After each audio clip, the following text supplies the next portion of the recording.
الحمدللہ، آپ کی مطلوبہ چیز آپ کے دل میں جس قدر اہم اور عظیم ہوگی، آپ اسے حاصل کرنے کے لیے کوئی بھی قیمت چکانے کو تیار ہوں گے۔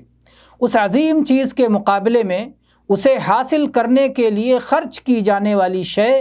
بہت معمولی اور حقیر نظر آئے گی۔ جس شخص کو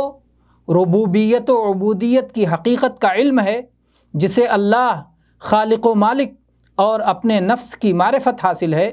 اس کے سامنے یہ بات پوری طرح واضح ہے کہ اس کے پاس اطاعت اور نیکیوں کا جو بھی سامان ہے وہ شہنشاہ اعظم معبود برحق کے شایان نشان نہیں ہے۔ اگر کوئی شخص سارے انسان و جنات کی اطاعتوں اور عبادتوں کو لے کر اکیلا حاضر ہو جائے، تب بھی اسے اپنے انجام کا خوف ہونا چاہیے، کیونکہ یہ ساری عبادتیں اس رب کے احسانات کے مقابلے میں کوئی حیثیت نہیں رکھتی۔ وہ تو اس کا فضل و کرم ہے اور اس کی جود و سخا ہے کہ وہ نہ صرف انہیں قبول فرما لیتا ہے بلکہ اس پر مزید ثواب اور انعام بھی دیتا ہے۔